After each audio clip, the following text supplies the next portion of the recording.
Good morning and hello everyone, and welcome to another video where we're going to be doing some exam prep type stuff based on the practice exam I did with my class and general feedback I've gotten from a few different people. I wanted to do a video talking about relating concepts in Area Study 3, which is Australia and the world economy, because a lot of the time there's questions where it's like, how does this affect this? For example, how does an appreciation in the exchange rate affect net foreign debt? Or how does an appreciation in the exchange rate affect the current account? How does the terms of trade affect the current account? I found that a lot of the times, although students are really good at talking about each concept in isolation, when you have to relate between two of them, it can get pretty confusing because often if you don't look at it in the right way, there can be never-ending effects of how one impacts the other and vice versa. And so we're going to just take a quick look at 6 different slides of pairing up some of these concepts and seeing how they interrelate. So we're going to start off. We're going to look at a few different things, but this is a tricky topic where often questions require students to analyze how a change in one concept will directly impact another. So often we're looking at questions where either it's how does X impact upon Y, or how do X and Y interrelate and affect each other. So we're going to look at these concepts in pairs to see how a relationship occurs between them. So we're going to start with net foreign debt and the current account. So net foreign debt being the amount that Australia owes the rest of the world versus what the rest of the world owes Australia. If our net foreign debt's increasing, this means that Australia will be facing larger interest payments on our foreign debt, which is obviously quite a serious thing.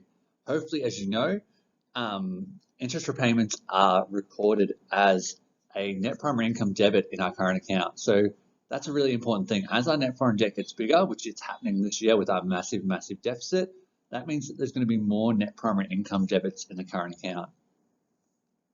These interest rate payments are increasing due to an increased net foreign debt. This means that we will have either a smaller current account surplus, so that would be true at the moment. Our current account surplus is likely to get smaller based on the giant deficit that's occurring, or if we were in a deficit, a larger current account deficit.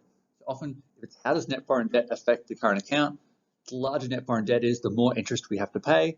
The more interest we have to pay, that means there's more net primary income debits, meaning there's going to be a smaller current account surplus or a larger current account deficit. So that's it for those two. The current account doesn't really then affect net foreign debt. It's not really that, because repayments of foreign debt are going to fall in the financial account, which is separate to this. The exchange rate and net foreign debt. So if the exchange rate appreciates in value, this means we're more able to repay our foreign debt. So we're going to look at appreciations to start with. So if the exchange rate, let me pick the highlighter. If the exchange rate appreciates in value, this means that we're more able to repay our net foreign debt. So that means our dollar is worth more. So this is because our net foreign debt needs to be repaid in the currency of the countries which we owe. So if we owe, say, Sweden money, we've got to pay that in Swiss francs or whatever it is. That's Switzerland. That's not a real conversion, but you get the point. So therefore, if one Australian dollar is more able to purchase other currencies, it means we're either more able to repay our net foreign debt because our dollar is worth more when you exchange it into those currencies, or our net foreign debt becomes smaller in value overall because when you do the conversions, there's less that we have to pay. The opposite is true for depreciation. When the Australian dollar depreciates, our debt becomes larger or we are less able to repay it, and therefore it is negative. So an appreciating exchange rate means we're more able to repay our net foreign debt because one Australian dollar can get more foreign currency, whereas a depreciation means that we can't repay it as well because one Australian dollar gets less of foreign currency. And that's essentially it for that pairing. The exchange rate in the current account. So when there's an appreciation of the exchange rate, it means we are likely to have a decreased amount of exports and increased imports. That means that there's going to be an increase in net good debits. So that means there is increased exports, and a decrease in net good credits because of that decrease in exports.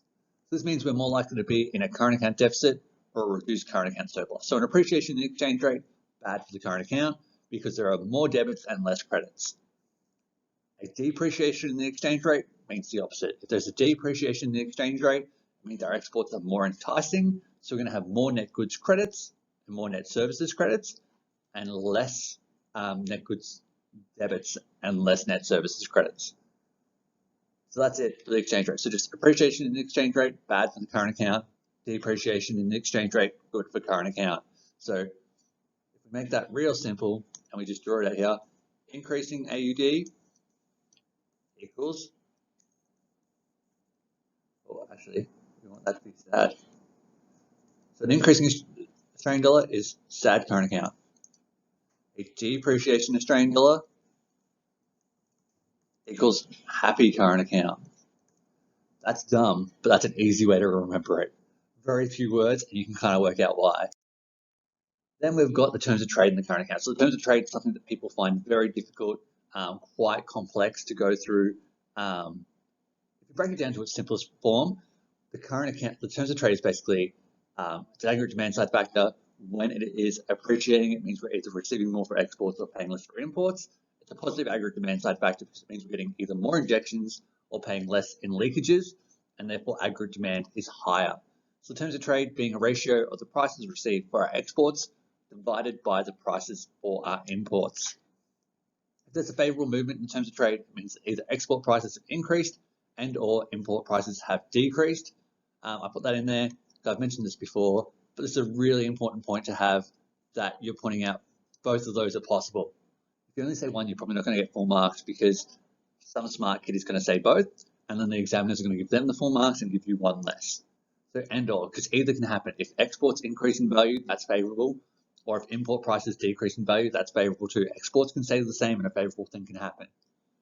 Assuming that holding values remain constant, which basically means that the prices have changed, but we are still exporting the same amount or importing the same amount, so ceteris paribus, all other things equal, it means that we're receiving increased net goods and services credits. So if we highlight that, so this is for a favorable increase in the terms of trade. We're receiving increased net goods and services credits and or decreased net goods and services debits because we're either receiving more for exports or paying less for imports.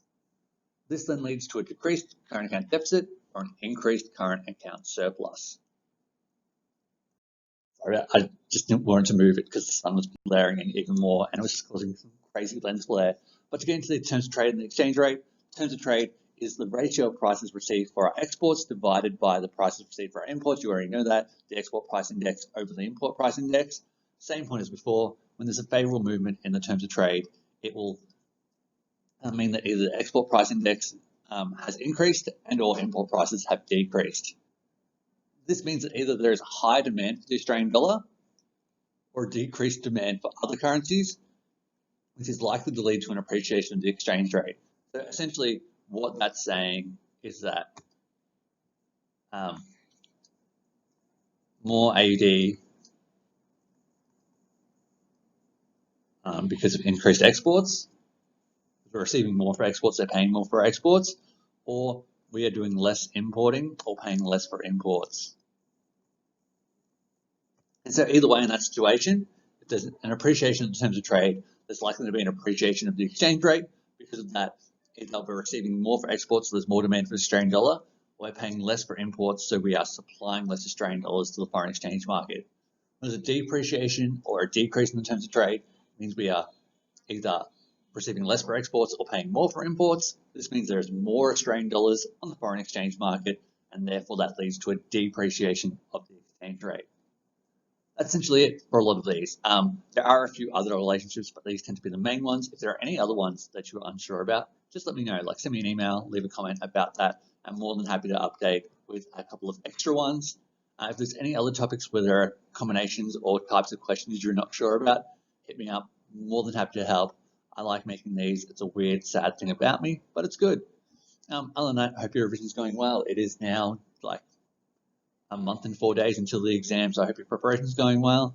Other than that, I hope you have a wonderful day, and I will see you next time. Goodbye.